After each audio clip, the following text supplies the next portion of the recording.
Hey everyone, this is Kara with the Barn Church and Ministries here in St. Joe, Michigan. Today I'm bringing you this week's reload on being offended.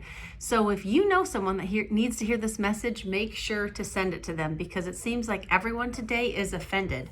They're offended at this or they're offended at that. Seriously, it's stealing your lunch and your friend's lunch.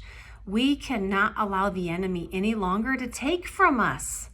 And when we remain offended, that's exactly what we're allowing. We're basically handing over control to the enemy. Are we supposed to do that? No.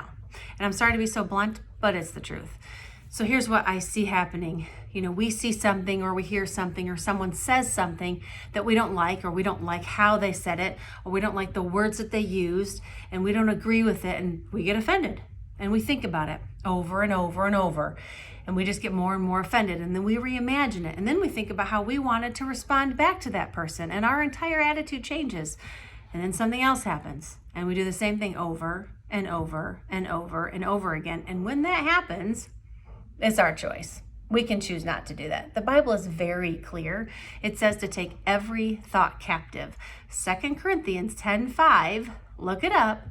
We demolish arguments and every pretension that sets itself up against the knowledge of God, and we take captive every thought to make it obedient to Christ. Every thought, not some thoughts, not the occasional thought, every thought we are to make obedient to Christ. And if you choose not to, you are choosing to let the enemy have control over your thoughts. And guess what? He will. He will stay on that playground in your mind forever. He'll swing on that swing set. He'll play on that merry-go-round. He'll go on the teeter-totter. He loves the teeter-totter because that's where our emotions are. And he loves to cause that up and down of emotions, up and down of emotions. He loves to mess with our emotions. But it's our choice. We get to choose whether we let the enemy up in the playground of our mind or not. You get to choose to let God up there and let him direct and control your thoughts, or you can choose to let the enemy. One thing you should do is realize right now, just really, really, really realize this. Every single person that you know is just that, a person. None of them are Jesus. Whether they're in ministry or not, they are just people, and they will not always respond the right way, or the way that you think that they should. And they won't always do everything the way that you want them to. And you're going to do the same for them. You will not always respond the way that they want you to. And you will not always do the things that they think that you should. But if it's okay for you and not for them, that's a double standard. If you're just telling, you're going to suck it up and do it my way, but nobody else can do it that way, that's a double standard that you've set up, and you're just going to remain offended. Again, that's your choice. In Matthew 18:21-22, it says, Then Peter came to Jesus and asked, Lord, how many times shall I forgive my brother or sister who sins against me? Up to 7 times? Jesus answered, I tell you, not 7, but 70 times 7. And now, is Jesus really saying to count the times we forgive someone, and once they get to that level to stop? No. That's not at all what he's saying. He is saying we just need to forgive always and keep on forgiving. And he also said in Luke 6:37, do not judge and you will not be judged. Do not condemn and you will not be condemned.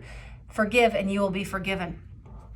That's really a very serious line, because when we are offended and choosing to stay offended and choosing to stay in unforgiveness, we are judging people and we are condemning people, and that is exactly what we can expect in return. So I don't want none of that, and I'm sure you don't either.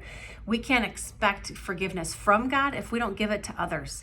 So if you find yourself talking about people, or you find yourself around people who are talking about people, bad-mouthing people, using poor language about them, it is time to check yourself, because you will be judged by a holy Father. And nobody really wants that. We want to be judged on our good fruit, not our bad fruit. And if you're around people like that, or that kind of stuff is coming out of your mouth, you are producing bad fruit. Jesus cursed the fig tree because it was producing bad fruit or no fruit. So I am praying for you, because if that is you, you are in bondage. And Jesus died so we could be free, not in bondage. So don't make what he did a waste because you will choose not to forgive someone and to stay offended with someone. You're making what he did a waste, and it's really tarnishing the gospel, and none of us have a right to do that. Jesus is amazing. We're all human. We all mess up. we have to keep failing forward, and that's what we do. So that's all I have for now. Share it again with someone you think needs to hear the message, and we'll see you next week. You can find us, of course, at The Barn Ministries on Facebook, YouTube, Instagram, those things, or our website, thebarn.church. Have a great day.